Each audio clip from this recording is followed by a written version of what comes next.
오늘 말씀의 제목은 주님은 나의 목자시니라는 제목으로 같이 은혜를 나누려고 합니다. 아멘. 여러분, 그동안 인간이 살아오면서 끊임없이 가장 진지하게 던졌던 질문이 있습니다. 인간은 누구인가? 인간은 누구인가? 이런 질문을 끊임없이 던졌는데 왜 이것이 중요하냐 하면 이 질문은 곧 나는 누구인가? 라고 하는 문제의 해답이 되기 때문이죠. 우리가 이 해답을 가지면 내 인생을 내가 어떻게 살아야 되는지도 알게 되거든요. 1600년대를 살았던 그 프랑스의 철학자 파스칼이 있는데 그의 유명한 책 판세에서 인간은 누구인가에 대해서 그는 이렇게 대답을 했습니다. 인간은 한 줄기 갈대에 지나지 않는다. 인간은 실로 자연 가운데서도 가장 연약한 존재이다. 그러나 인간은 생각하는 갈대이다. 여러분, 인간이 정말 연약하잖아요.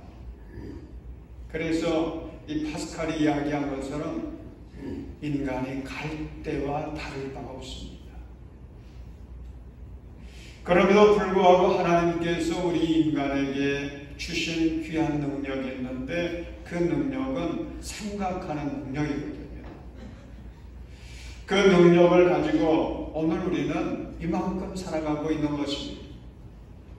그런데 오늘 읽은 시편 23편은 위대한 선언으로 시작이 됩니다.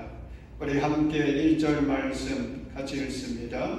주님은 나의 목자시니 내게 부족함 없어라. 아멘. 자, 다시 한번 읽어볼까요? 시작. 주님은 나의 목자시니 내게 부족함 없어라. 아멘. 여러분, 주님은 나의 목자시니, 주님은 나의 목자시니. 다윗은 지금 하나님을 나의 목자라고 그렇게 고백합니다. 목자는 양떼를 치는 그런 사람이죠. 그런 일을 하는 것입니다. 그런데 이렇게 하나님이 나의 목자시다라고 고백할 때에는 무엇을 전제로 하는 겁니까? 나는 누구예요? 양이라는 거죠. 우리는 양입니다. 나는 양입니다. 이런 고백인 것입니다. 그래서 우리가 먼저 생각해야 될 게 있습니다. 양은 어떤 존재일까? 여러분, 양에게 있는 몇 가지 특성이 있는데 첫째는 양은 시력이 나빠서 방향을 잃고 사는 존재입니다. 실제로 양은요, 시력이 나쁘다고 그래요. 그래서 멀리 바라보지를 못합니다. 때문에 주변 환경을 제대로 살피지 못하고 그래서 길을 잃고 헤맬 때가 많다는 거죠. 이게 양의 큰 약점인데 여러분, 사람이 기르는 것 중에 뭐 개, 고양이 이거는 말할 것도 없고요. 하다못해 소나 말 같은 이런 동물도 자기 집은 찾아온다고 그러잖아요. 그런데 이 양은 그렇지 않아요. 얼마나 시력이 좋지 않은지 자기 집도 찾지 못하고 길을 잃고 헤맬 때가 많다고 하는 것입니다. 그런데 여러분, 우리 인간이 그렇지 않습니까? 우리 인간의 시력이 얼마나 안 좋은지, 얼마나 나쁘냐 하면 우리가 보통 그러죠. 한 치 앞을 내다보지 못한다. 이게 인간의 시력이거든요.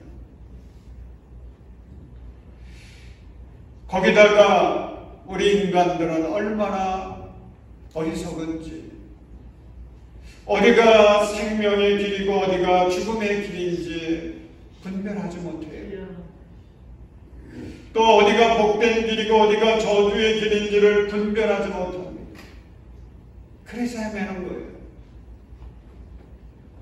이사야서 53장 6절 보면 인간의 실존을 이렇게 말하고 있습니다. 우리는 모두 양처럼 길을 잃고 각기 제 갈 길로 흩어졌다. 여러분, 이것이 인간이에요. 양과 다를 바가 없습니다. 두 번째로 양의 특징은 자구책이 없어서 두려움에 붙잡혀 사는 존재인 것입니다. 양은 겁이 굉장히 많대요. 그래서 양들 보면 보통 떼를 이루어서 살거든요. 그러다가 다른 동물의 공격을 받게 되면 이 양들이 공황 상태를 일으킨다는 겁니다. 그래가지고 막 우왕좌왕하고 도망가느라고 난리가 나는 거죠. 근데 그 이유는 자기 자신을 스스로 방어할 수 있는 방어 기제가 없는 거예요. 그 문제들을 극복해 나갈 수 있는 자구책이 없는 겁니다. 여러분, 우리 동물들을 보면 참 신기한 능력들을 저마다 갖고 있지 않습니까? 자기 방어 능력이 있는 겁니다. 예를 들어 도마뱀은 위기를 만나면 스스로 자기 꼬리를 자르고 그냥 도망가요. 또 스컹크는 독한 방귀를 뀌어서 자기를 보호합니다. 여러분, 타조는 날지는 못하잖아요. 새인데 날지는 못하지만 발이 빨라가지고 주행랑을 칩니다. 반대로 이 거북이는요 굉장히 느리잖아요. 근데 이 느린 거북이에게도 자기 방어 기제가 있어요. 항상 소뚜껑 같은 등딱지를 짊어지고 다닙니다. 그래서 위험한 일이 생기면 머리와 또 손발, 꼬리를 그냥 그 등딱지 안에 집어넣습니다. 그래서 자기를 보호해요. 그런데 양은 이런 자기 방어 기제가 없습니다. 자구책이 없는 거예요. 그래서 두려움이 많아요. 염려가 많습니다. 그런데 인간이 바로 그렇지 않습니까? 인간이 겉으로만 보면은 정말 대단해 보이죠. 힘 있는 것 같아요. 그러다가 바퀴벌레만 나타나면 어떻게 합니까? 소리를 지르죠. 바퀴벌레가 자기를 향해서 오는 것만 같아도 기절초풍합니다. 여러분들 표정 보니까 여러분들은 안 그런 것 같아요. 우리 식구들은 그냥 그러더라고요. 여러분, 이게 인간이거든요. 이게 인간입니다.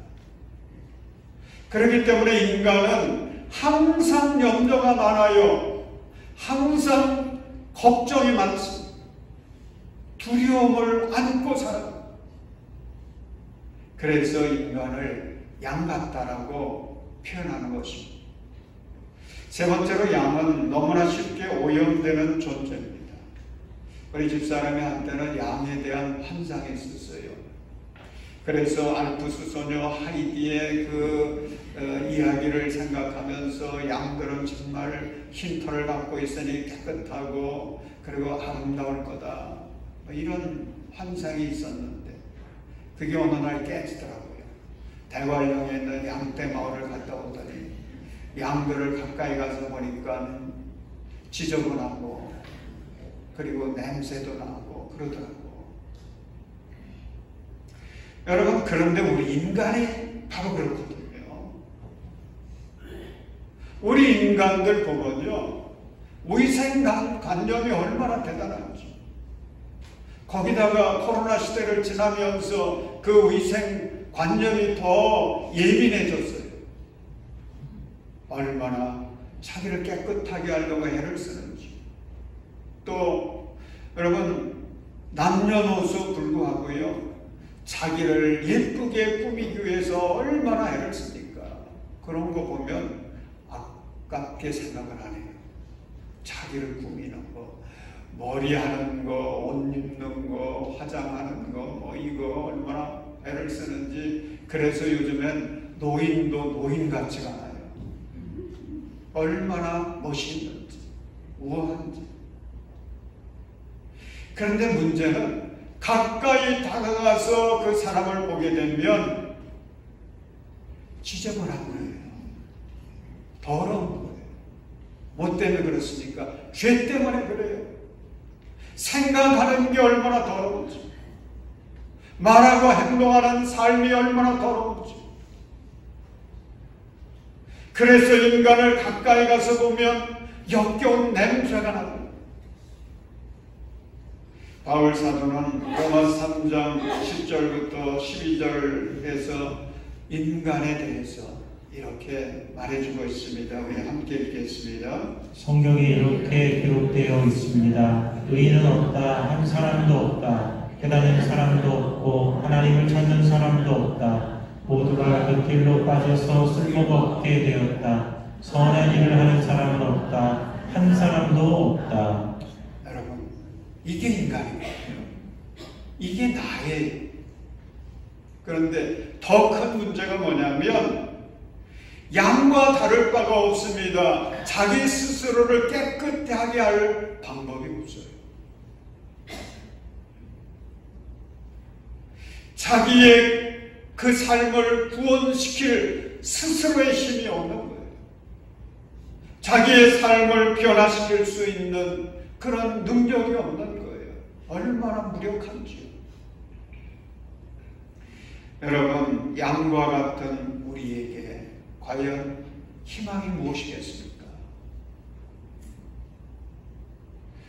여러분, 우리에게는 완벽한 희망이 있습니다. 그것은 바로 우리에게 선한 목자, 신실한 목자만 있으면 우리의 약점에도 불구하고 우리는 희망을 갖고 살 수가 있어요. 다윗은 1절에서 이렇게 선언하지 않습니까? 주님은 나의 목자시니 내게 부족한 없으라. 우리가 이렇게 연약한 존재고 한계를 가지고 있고 여러 문제들을 가지고 살아가고 있지만 그럼에도 불구하고 주님이 나의 목자가 되신다면 문제될 게 없어요. 아멘. 우리는 얼마든지 승리할 수 있습니다. 아멘. 우리는 향기나는 멋진 삶을 살아갈 수가 있어요. 여러분, 우리 하나님은 천지 만물을 지으신 하나님이십니다. 이 세상을 다스리시는 분이세요.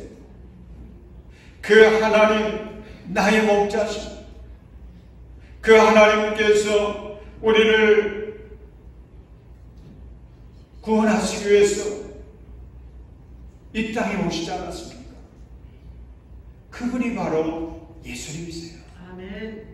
예수님, 요한복음 10장 14절 15절을 보면 예수님은 이렇게 우리에게 선포하십니다. 우리 함께 읽겠습니다. 나는 선한 목자이다. 나는 내 양들을 알고 내 양들은 나를 안다. 그것은 마치 아버지께서 나를 아시고 내가 아버지를 아는 것과 같다. 나는 양들을 위하여 내 목숨을 버린다. 여러분, 누구든지 예수를 믿고 구원받으면 우리는 예수님을 향해서 나의 목자십니다라고 우리는 고백할 수가 있는 것입니다. 아멘. 예수님이 나의 목자가 되는 거예요.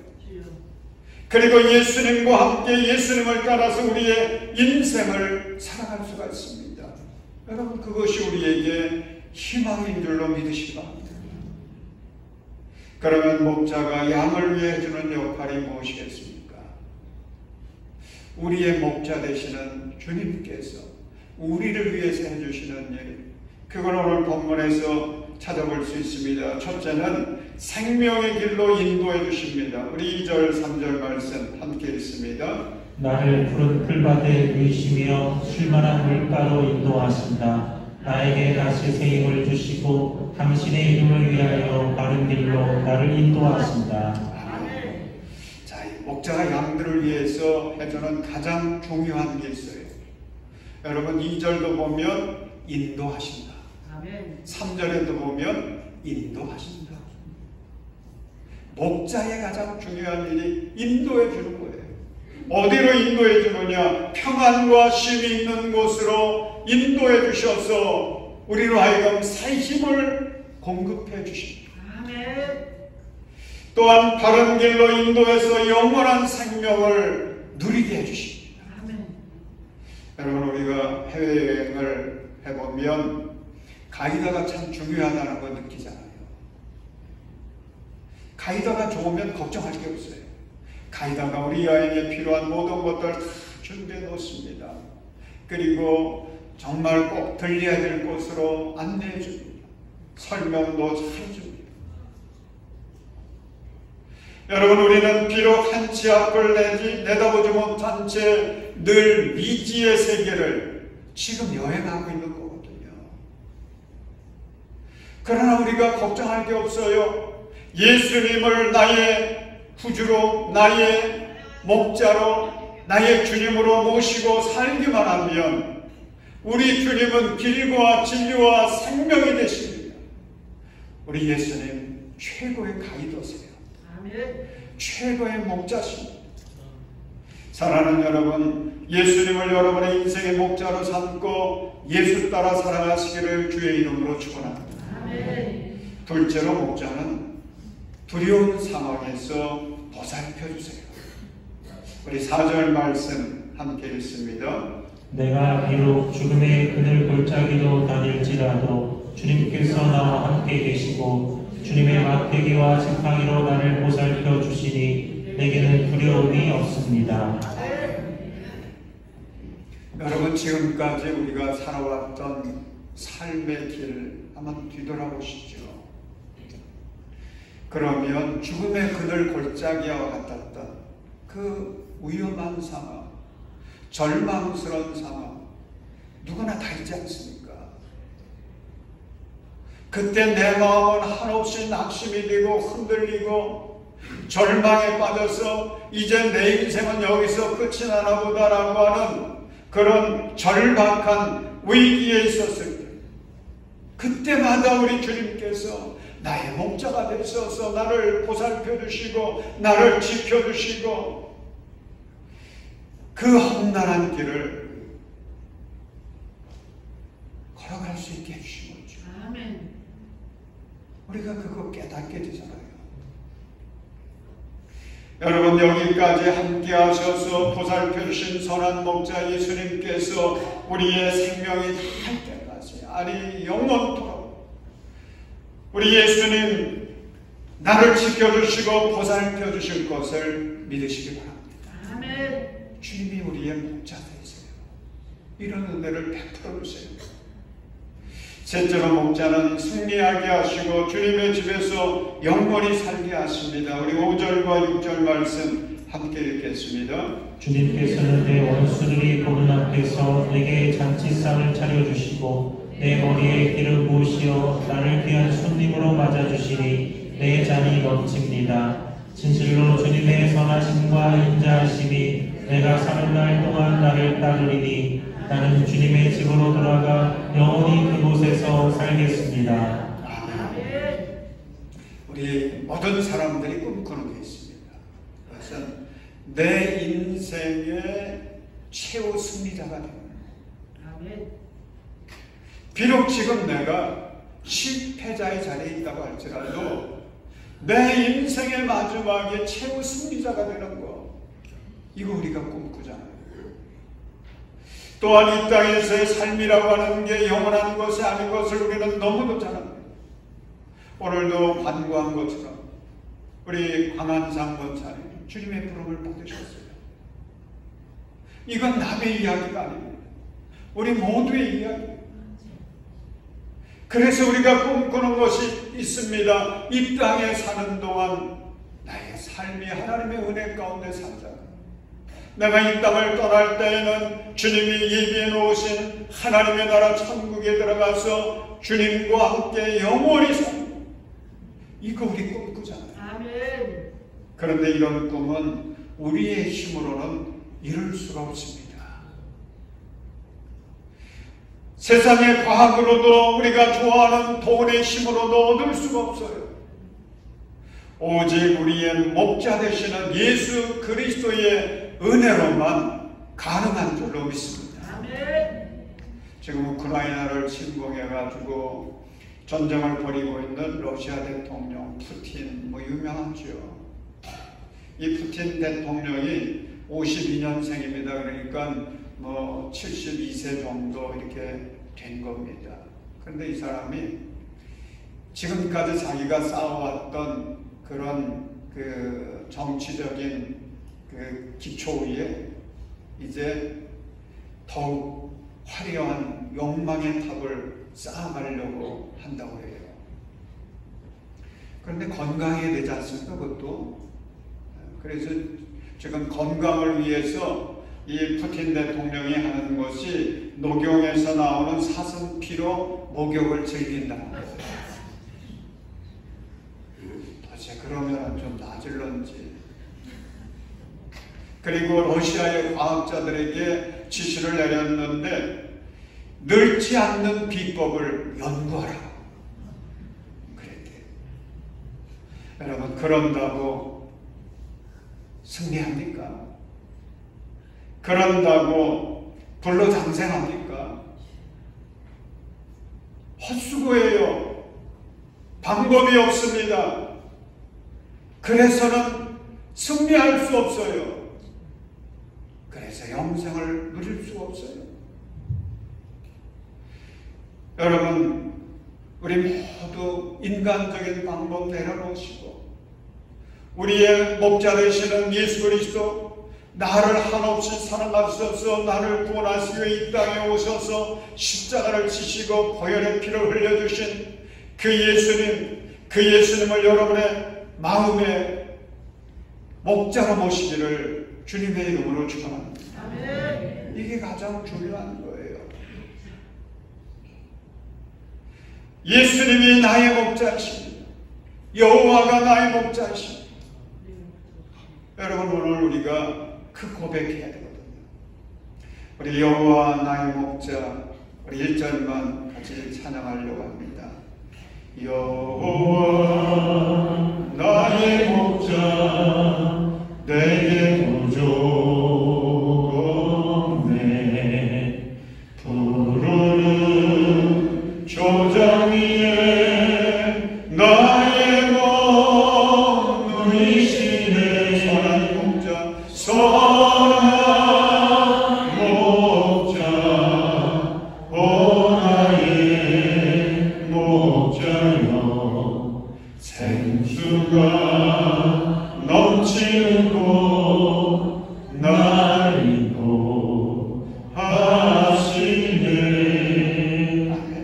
아멘. 저는 시편 23편을 참 많이 읽는데 참 유명하죠. 은혜롭죠.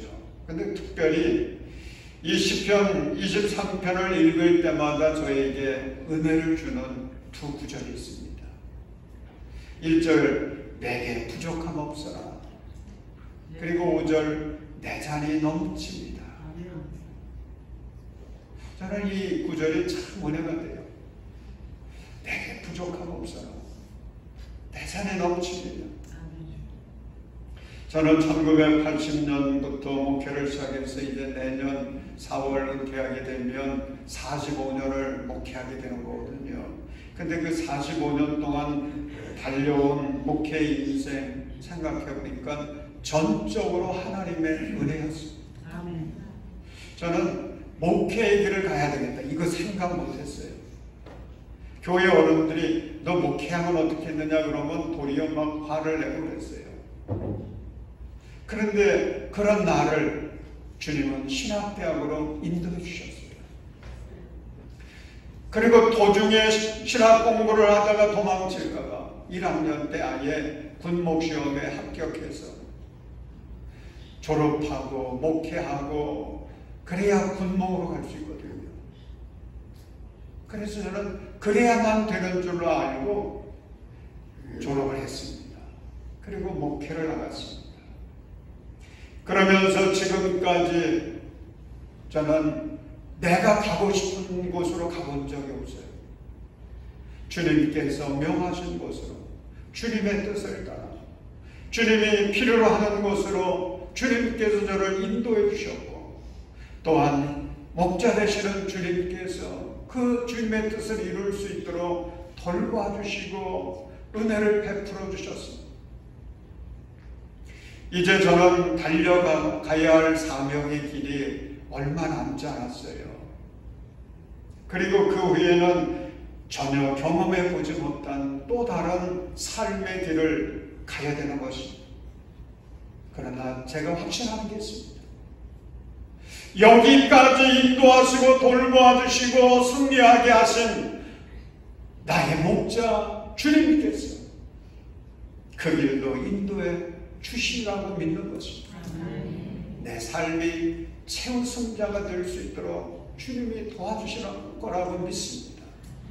그래서 마침내 주님의 집에 들어가서 영원한 행복을 누리며 살아가는 그 꿈을 이룰 수 있도록 주님이 인도해 주실 것입니다. 사랑하는 여러분, 오늘날 사람들이 살아가는 것 보면 정말 열심히 살아가잖아요. 어떻게 저렇게 열심히 살아갈까 감동될 때가 있습니다. 그런데 중요한 것은 열심히 사느냐가 중요한 게 아닙니다. 헛된 인생이 돼서는 안 된다는 거예요. 제가 서울연회에서 일할 때 한 번은 주일날이었습니다. 월요일날 회의가 있어서 주일날 예배드리고 이제 오후에 회의 준비를 좀 해야 되겠다 해서 찾아갔어요. 지하 3층에 차를 세우고 그리고 저는 이제 엘리베이터를 타고 올라가야 되는데 사무실이 13층이거든요. 13층까지 올라가야 되는데 마침 그날이 엘리베이터 수리하는 날이었어요. 그래서 그냥 돌아갈까 생각을 하다가 기왕 왔으니 운동 삼아서라도 한번 계단으로 올라가보자. 그래서 16층을 이제 올라가는 거죠. 올라가는데 이게 얼마나 숨이 차고 땀이 나고 힘든지 그래도 겨우겨우 해가지고 13층 연애 사무실 앞에 딱 섰습니다. 얼마나 자랑스러운지 뿌듯한지요. 내가 처음으로 이렇게 16개 층을 걸어서 올라갔다. 내가 이런 사람이다. 제 자신이 그때가 처음이었거든요. 처음 그런 경험을 하니까 너무 뿌듯했던 거예요. 그런데 연애 사무실이 열쇠가 있어야 되거든요. 지금은 뭐 웬만하면 다 번호키가 있지만은 연애 사무실은 지금도 번호키가 없어요. 그냥 일반 열쇠지. 왜냐하면 이게 잘못해가지고 퍼져나가게 되면 뭐 누구나 들어오니까. 그래서 이제 그 열쇠를 사용을 했는데 주머니에 열쇠가 있는 줄 알고 뒤져보니까 없는 거예요. 이야, 그때 정말 아찔하더라고요. 그게 차에 두고 온 거예요. 도저히 다시 내려갔다가 올라올 엄두가 안 나가지고 그냥 돌아가고 말았는데 헛된 일이잖아요. 오늘날 사람들이 살아가는데 얼마나 애를 쓰는지요. 누구보다도 먼저 정상에 올라가려고 애를 쓰고 누구보다도 한 걸음이나 더 먼저 출세하려고 애를 쓰고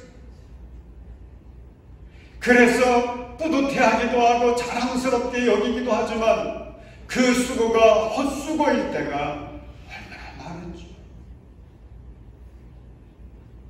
구약에 전도서가 있지 않습니까? 전도서는 솔로몬 왕이 썼지요.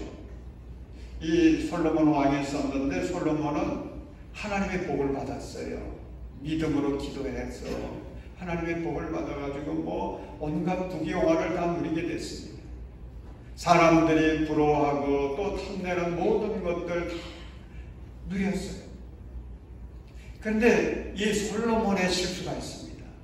무슨 실수였느냐면 그렇게 믿음으로 살던 사람이 그만 상황의 유혹을 받아가지고 그 첫사랑을 잃어버린 거예요. 주님을 향한 첫 믿음 잃어버린 거예요. 그러다가 이제 인생의 말년이 되었습니다. 그러면서 깨닫게 된 것이 두 가지가 있는데 첫째는 전도서 1장 2절입니다. 이렇게 기록되어 있죠. 전도자가 말한다. 전도자는 솔로몬이지 않습니까?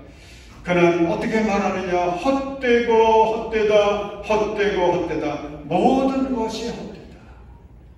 그걸 고백하고 있습니다.